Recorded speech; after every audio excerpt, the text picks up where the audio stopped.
Stocks are mixed today as investors hold their breath for one man, Jerome Powell. The Fed chair takes the stage just moments from now in Rhode Island, less than a week after cutting interest rates for the first time this year. His words could set the tone for whether this rally keeps sprinting ahead or hits a wall.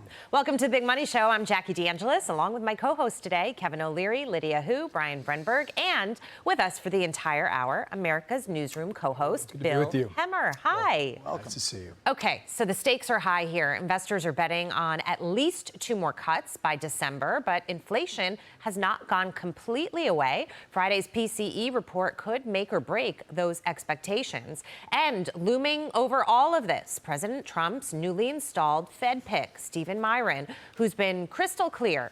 The Fed must slash rates faster and deeper to keep this economy roaring. Wall Street's questions now, will Powell listen to him or risk stalling the momentum? And it's a really good question as we see markets mixed today and a little bit higher there on the Dow by 25 points. You know, I started by saying everyone's holding their breath for Jerome Powell. If you're holding your breath, Bill, you're probably going to be holding it a while. You reckon?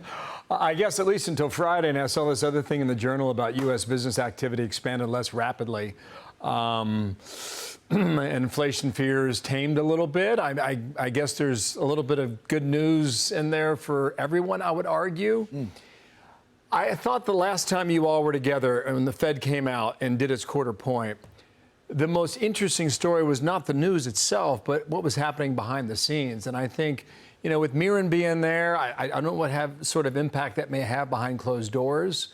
But the nuance about what the governors did, the story was all there. Jerome Powell, 7-8 months left.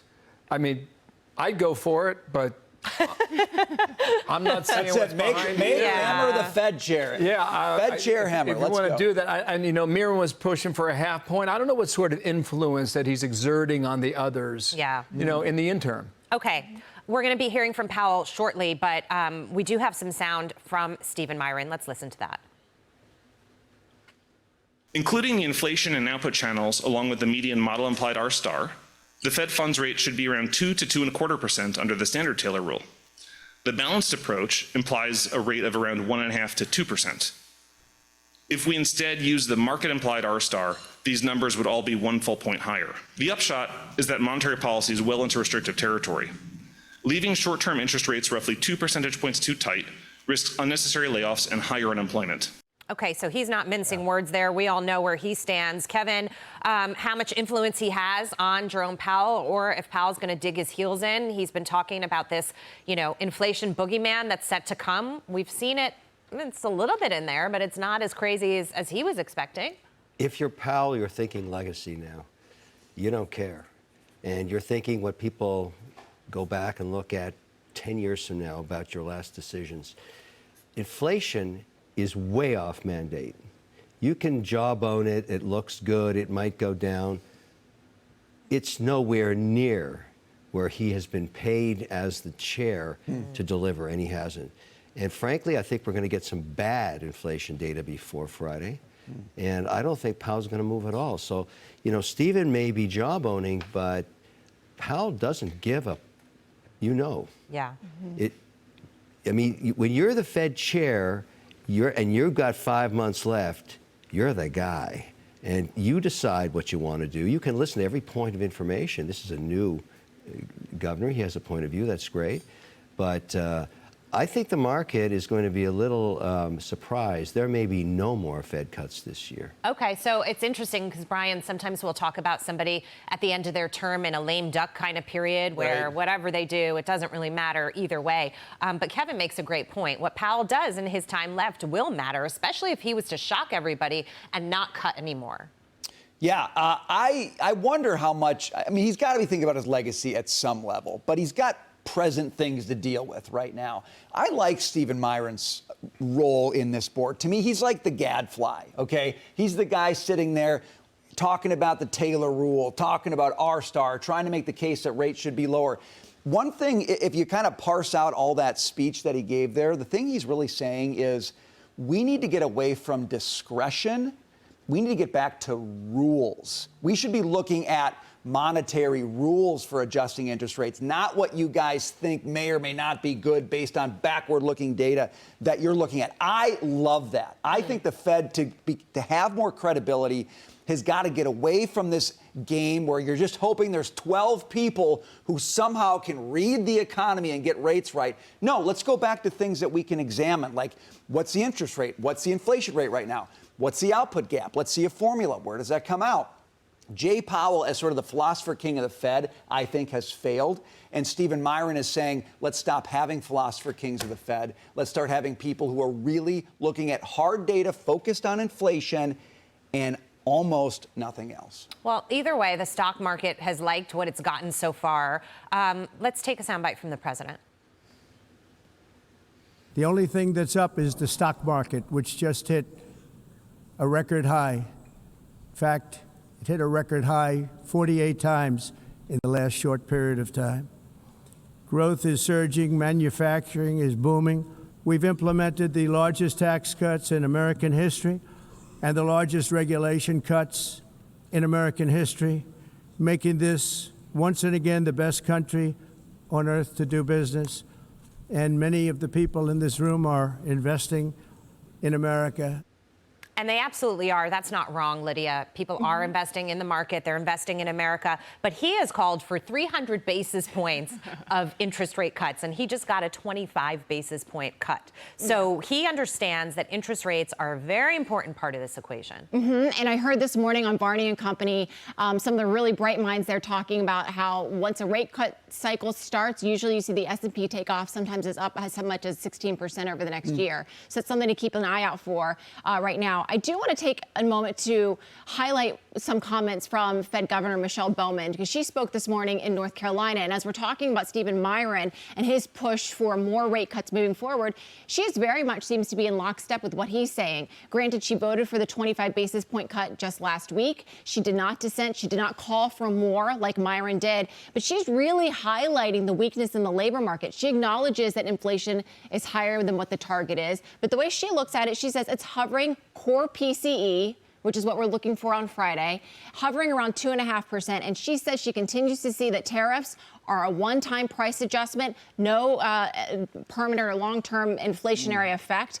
But she says, you know, based on the recent revisions to the labor market, she's really concerned about the fragility here. She says we are at a serious risk of already being behind the curve and addressing a deteriorating labor market. And she said, should these conditions continue, I'm concerned that we will need to adjust policy at a faster pace and to a larger degree going forward. She's basically saying the data that we've got is so bad and we're so far behind already. We got to take action now before we see some real trouble in the labor market. Okay, and speaking of the labor market, first Friday of the month, we'll get the numbers. That'll be October 3rd. It's 2 Fridays from now. If we do get a report that is not a stellar report, if we do get a report, Bill, that shows these revisions from previous months were more significant than expected, that is a good reason, despite what inflation is doing at the moment, for Powell to look at this I think you make a great seriously. point. I think you all make a great point. But Powell's, you talk about, Kevin, you talk about his legacy, right? That's what he's thinking about. He's just one vote, though, right? Yep. Right. You had 12 governors, but he's just one vote. So, yeah, but you rarely see consensus. And the whole idea, and you just talked about how important it was at the UN when Trump was just speaking there, that 52 cents of every dollar invested around the world comes to America. And one of the reasons that is independent Fed. So if there was any hint that we're not having an independent Fed going forward, and somehow it's going to be more like the Supreme Court where you bring in your candidate and they vote in your direction, that's not good for investing in America, because the Fed ultimately is probably as powerful as the executive when it comes to the economy. I don't want to see a Fed that kowtows to any president at all. Because imagine this, because there's a 50-50 chance of this happening on Friday. Inflation goes back up to 3%, and employment drops. What do you do? What do you do? You start to think about, you have two mandates. It's not just jobs. Hyperinflation gets you to Venezuela. You don't want that here. And when you start going past 3% again, you're back into what we found ourselves in when we were printing money like crazy during the pandemic. we finally quelled that fire, and the direction was going in the right way, but then we hit it with the tariffs, which are now coming in to the cost of goods. Don't we think the economy is stronger now than it was a year ago? I hope so. Because a year ago in this month, they cut a half point. Look, that was less than 45 days from an Trump election. deserves credit for the economy, and he's taking it, and he should. It was good policy. Now you got to thread the needle. Okay. On the point of inflation, when Powell hiked rates up because we were dealing with 9% inflation back during the Biden administration, he broadcasted and said, I'm doing this for the good of the country because of the circumstances right now.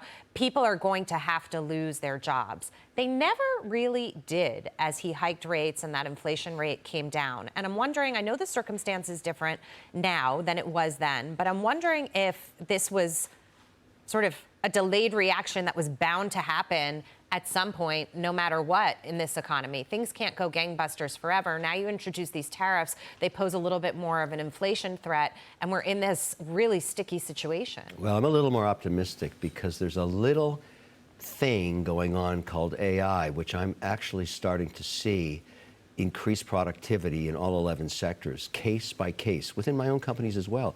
Even the automotive companies that got whacked with really heavy tariffs on car parts used AI for supply chain management almost immediately to reduce the CapEx needs.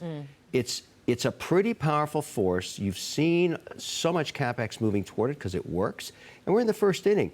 This could be what, just like the internet in the early 90s when everybody said, what is this thing? How's it going to affect the economy? It affected all 11 sectors. I was very skeptical about AI, I don't know, 24 months ago. Now, I'm like a monkey song. I'm a believer. Yeah. Okay. Like, I'm in it. I'm just listening I to don't even know if there's a first out in the first inning here. I mean, we're that early. Well, speaking of AI, Yeah. I'm doing this one for you. Nvidia. Okay, go for it. Gotta look at it today, pulling back a little bit, but surging on Monday. The company's investing a whopping $100 billion in OpenAI to support new data centers. OpenAI will deploy enough gigawatts of AI to power 8 million homes. I don't think there's a company in America who people talk more about than this company. I hear it all the time. I started following it 9 years ago because they were in the gaming and Bitcoin mining, and look what it's become. We know the story of Nvidia. My question would be, do we know the story about AI? Do we know the story about ChatGPT? And is this the first sign that you're starting to get some separation from the competition within artificial intelligence? And if Nvidia is choosing to ride the horse with OpenAI, is Altman now and his team getting the first big lead and the first out of the first inning? You're thinking, is he the anointed one? I don't think so. I think it's a strong competition with at least 3 to 4, I call 4 entrants now, because if you start to use the tools themselves, you do see the differences. There's no question about it. And also, this is a big deal on another sector, which I don't think we've talked enough about after that announcement. There is no power left in America to build those. You go to any state, anywhere, talk to the power authorities and say, I need 1 gig. Forget about 200 gigs or 100 gigs or 50 gigs. I need 1 gig of power just for a 1 gig data center. Zero chance you're going to get that anywhere right now. Nowhere. Okay, so we all use this, right? ChatGPT or You Grok? can't not. Which one do you use? I use them both equally because Okay, Lydia? ChatGPT. Brian? Alphabet's product, what's it called again? Gemini? Yeah, both. I use them Both. I Okay. rest my case, Your Honor. Well, there is a darker side to this story that we don't have time for, but do you notice how Nvidia is pumping a lot of money in all the guys who buy their stuff? That seems a little circular to me. Oh, Like, vendor you buy their financing, you stuff- say? Yeah, Yeah. a lot of vendor financing, and I'm kind of wondering what the product is that the vendor's selling. So I mean, this is interesting. We can't go into it now, but like you got to watch that. All right, we will watch it.